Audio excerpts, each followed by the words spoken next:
Hey everybody, and welcome to this episode of Unchurned. I'm Josh Schachter, founder and CEO of UpdateAI and host of Unchurned. Joining me today, we're going upstream. We're going to talk about CCOs, the Chief Customer Officer practice. We have Alexis Hennessy. Alexis is a partner at Heidrick Struggles, which is one of the most preeminent executive search and leadership advisory firms. She helped stand up the post-sales and officers practice, so she has a wealth of experience dealing with CEOs, CCOs, all post-sales executives. And we have Rod Cherkas.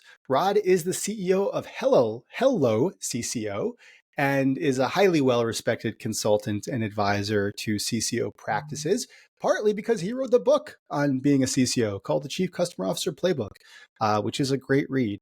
Rod himself has experience at companies like Intuit, RingCentral, Marketo, Gainsight. The list goes on and on. Guys, thank you so much for being on this episode. Thanks for having me. Thanks, Josh. Looking forward to it. So let's jump right in. I want to start, it's Q2 right now, 2023. We're recording this episode. And Alexis, I want to start with you. First of all, we've never actually had an executive search firm, practitioner on our show. So maybe you can, in one or two sentences, tell us a little bit about what you do as context for why we should trust your opinion here. And then I want to talk about trends. So first, can you introduce yourself for us? Sure. So I think, as you mentioned, Alexis Hennessy, I'm a partner at Heidrick Struggles. I joined the firm 10 years ago from a boutique retained executive search firm. So I've been doing this for quite some time. Heidrick as a firm has been around, I think, nearly 75 years. So wealth of experience in executive recruiting and leadership advisory. We get hired by mostly CEOs and board of directors to help them fill roles that range from VP level to C level to serving on publicly traded boards. We work with clients, companies that range from really well funded venture-backed companies all the way through the Fortune 50. So you're hiring CCOs, you're hiring CROs, you're hiring SVPs of CS, those sorts of roles. What are some of the trends, and we can narrow this down, but broad question, what are some of the trends you're seeing coming into 2023 now in those roles? Yeah, so I think there's a couple things. So one is the reporting structure. I think over the last few years, we've seen this move from a little known function that was maybe a VP level of customer success, or maybe a VP of professional services who was then tasked with figuring out what customer success is. It's really elevated to a C-level role in so many organizations now that report directly to the CEO themselves. So I think just the importance, the awareness of customer success and an attention to the post-sales function is really skyrocketed. I think the start of COVID really started to shine a spotlight in particular on the function because boards and CEOs figured out we got to pay attention to the customers that we have and we got to make sure that we retain them. Rod, it almost sounds like Alexis is talking about you, right? Like you were the VP of Global Professional Services at Gainsight. And this is a few years ago, right? Well, I guess it was during COVID. And now you're training CCOs. So do you agree with this kind of view of, where you've seen the role go over the past few years? Yeah, I've spent most of my career in post-sale executive roles at a number of fast-growing companies.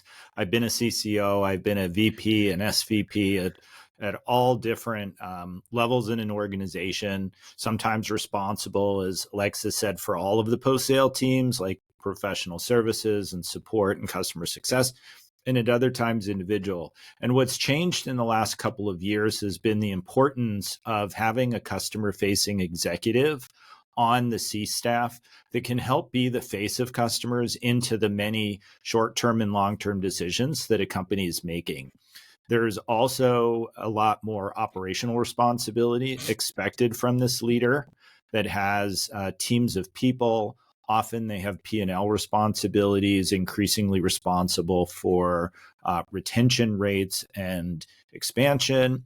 They may be responsible for the P&L of a professional services and or an education team, and often responsible for the customer experience and the operations of a support organization. Those are some of the consistent ones. And so with this need to retain and grow customers with this responsibility for contributing to revenue growth and the profitability of company, this role has increasingly been a C-level position that reports to a CEO, and it's been an important trend in the last couple of years.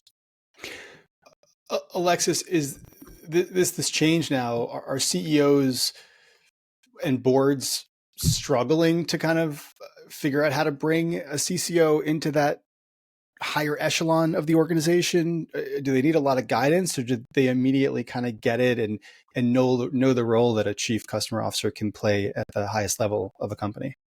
So in addition to recruiting chief customer officers or direct reports too, I also personally spent a lot of time in our CEO and board practice, and have also recruited my fair share of chief revenue officers. I will tell you, I think CCOs are one of the hardest roles to recruit for. One, because the function is still relatively nascent, so it's difficult to find CCOs who have done the role at scale, who have experience reporting into a CEO, presenting to boards of directors. I think it's also really difficult and challenging to help the CEO and the executive team and the board understand what a really strong CCO can do for an organization. What should you expect of them? How do you assess them? So, yeah, I think there's a ton of challenges around recruiting CCOs. Well, what advice do you give to a new coming CCO? It's the first time that the organization has had a CCO at that level of the organization with board influence. Is there anything that you guys are doing to coach, to train, tips, a certain framework that you recommend they use to really make sure that everybody's aligned and understands their value and their seat at the table? Yeah, so that work, I think when like a best practice is you do that work at the start of the search. So really understanding, what the CCO hopes to get, or CEO rather, hopes to get out of this hire.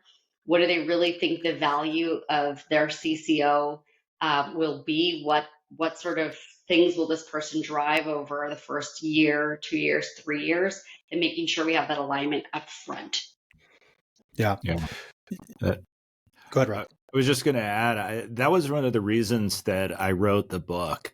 I've worked with dozens of clients. I've worked with hundreds of post-sale executives, and there's a common theme that their CEO doesn't understand the value that their post-sale teams can bring to the business. You do have to understand that a lot of times the CEO is focused on a very small number of sort of metrics. They care about revenue growth, they care about profitability, they care about having a sustainable, product or solution pipeline to help grow it. And so they don't necessarily spend a ton of time thinking about the value of their existing customers and the value that drives for the company.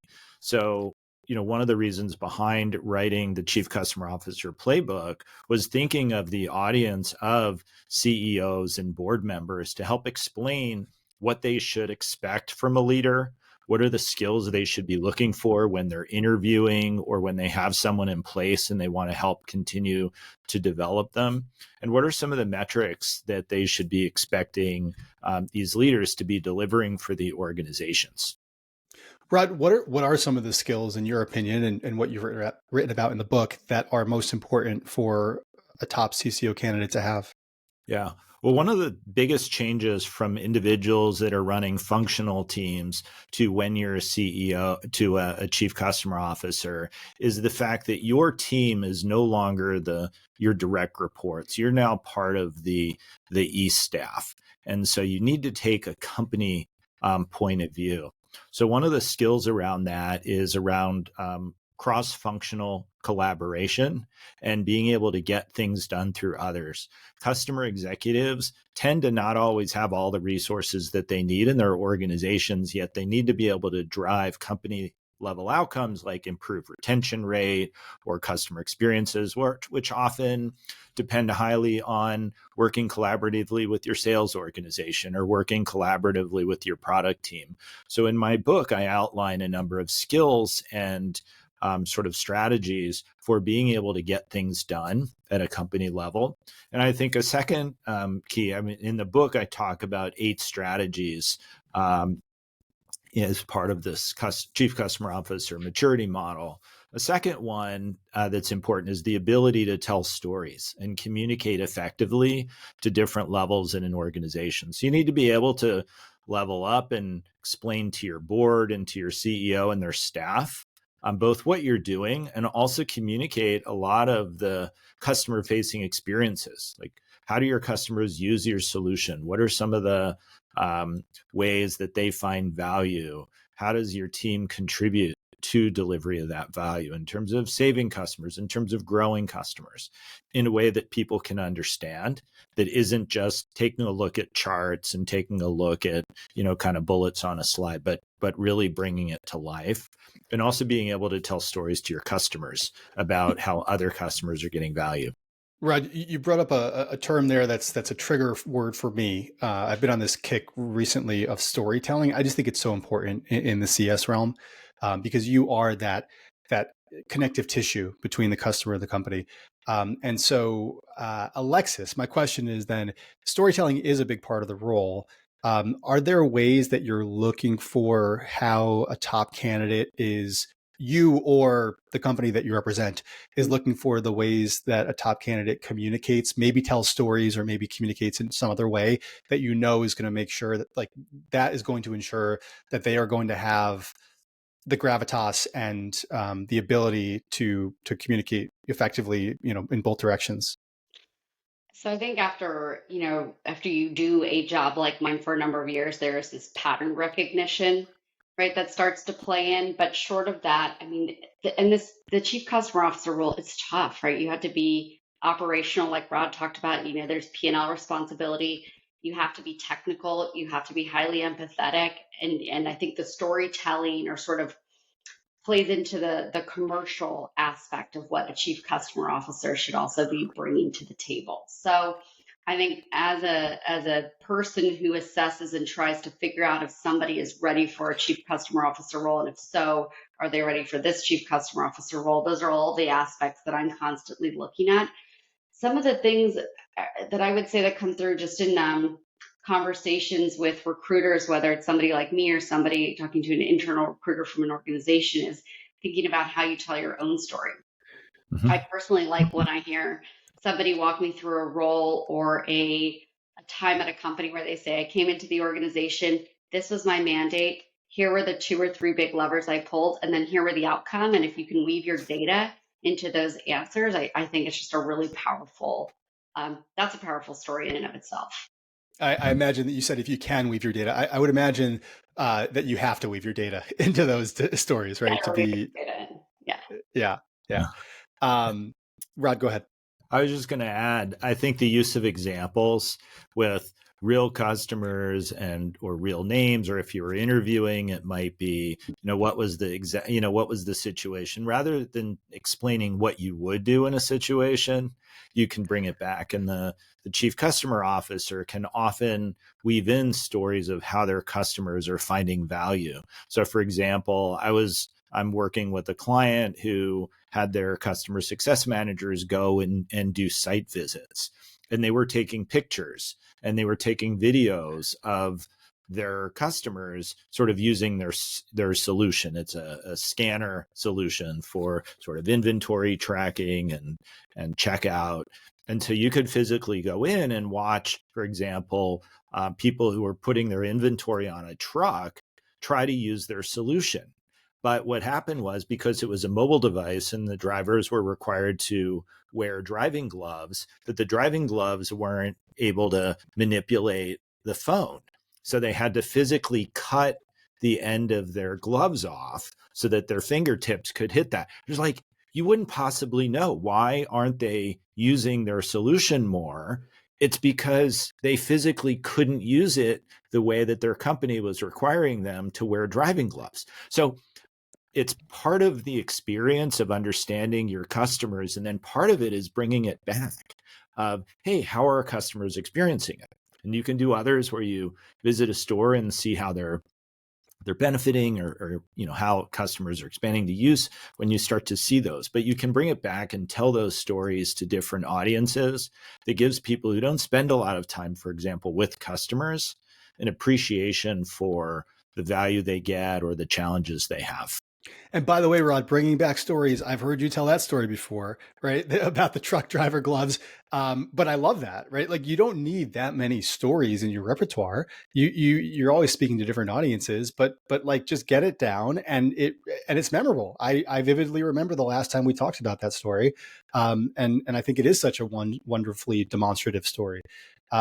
So yeah, Alexis, you said something a minute ago as you're assessing whether somebody is ready to be a CCO.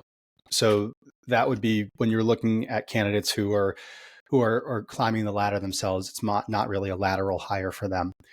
What are some of those things that you're looking for if you're speaking to, let's say, a VP of CS, or they might come from a separate function?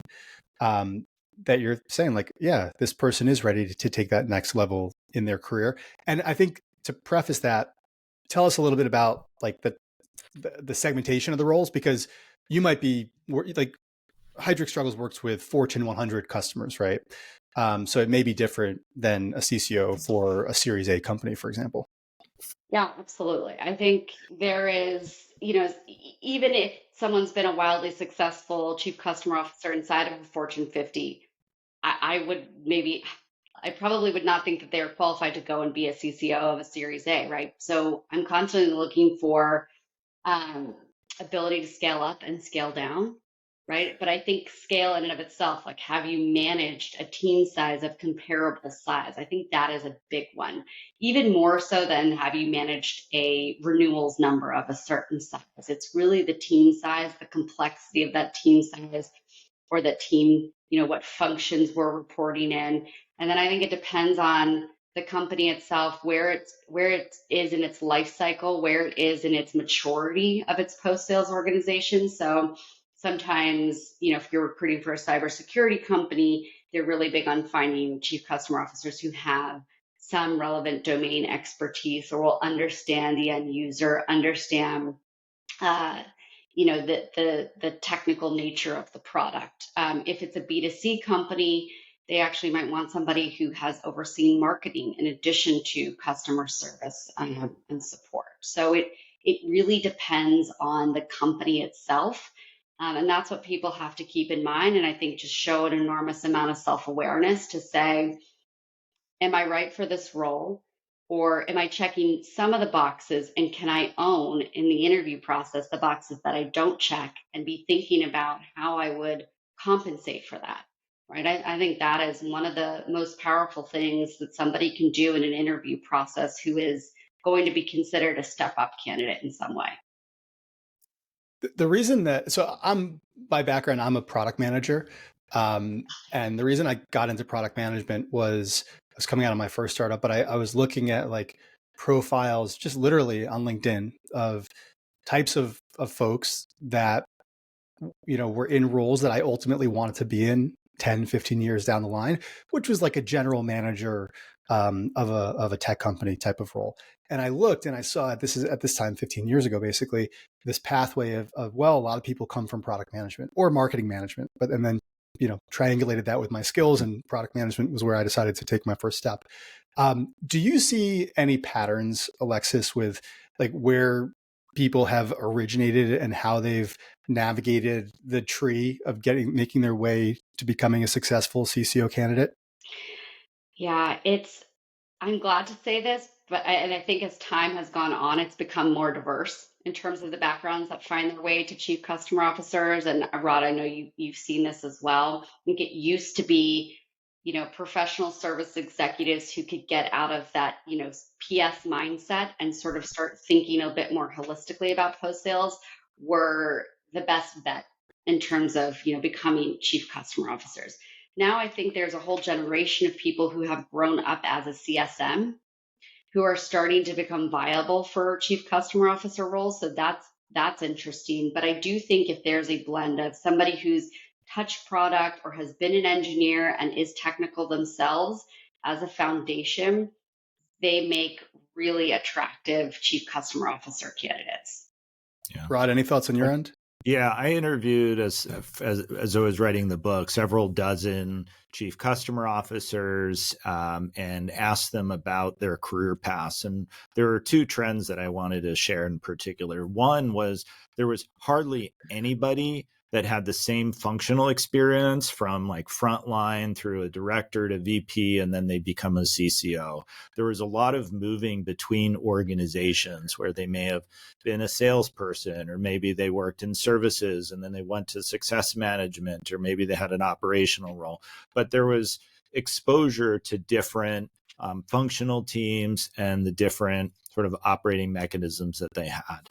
The second was that, and when I asked them about their keys to success, what I describe in the book as career accelerators, so many of them talked about the real need to understand the metrics and the levers, that really getting a sense for what were the drivers of the business, understanding the financials and the financial impact, building relationships with their CFOs or their finance business partners, even if it wasn't an expertise for them coming in, but that was a really critical skill. And so making sure that in your career development, you're aware of that and picking it up so that when you get to this leadership role, you've got sort of visibility to how different functions operate, how they come together, and how they all contribute to deliver the financial outcomes that your CEO and your board care about. Yeah, because you are going to have a seat at that boardroom table, and you're going to be expected to have awareness about the cross-functional interactions and what each group needs. Last question for both of you separately is, who is a CCO that you really look up to and admire and think that everybody listening here should, adopt their characteristics? Who wants to start? I'll start. I would suggest Ashvin Vaidyanathan, who was the chief customer officer when I was at Gainsight, and now he's the chief customer officer at LinkedIn. He has a really good understanding of how the different parts of a business come together. So he brings that strategic thinking. He's also a great people manager and an internal leader. And he's a champion for customers in all of the decisions that get made in his organization, which I think are, critical characteristics of a successful CCO. Shout out to Ashvin. Good one. Alexis? Oh, it's so hard to pick just one, but there's two quickly that come to mind. Christina Kozmowski, who was at Salesforce for a period of time, became head of all customer success services support for Slack, and then became CEO of Logic Monitor. And then there's Yamini Rangan, who's CEO of HubSpot. I picked those two. One, because I think it just shows there's like enormous diversity within this function, which is really wonderful. It's not something you often find, especially within tech. And secondly, I think this is, they're both great examples of how chief customer officers are now becoming CEO candidates, board candidates for many of the searches that we work on. There's just, I think, enormous headway for the CCO candidates and the roles that they can hold. We'll leave it at that. Alexis Hennessy, Rod Cherkas, thank you guys very much. Thank you. Thank you, Josh.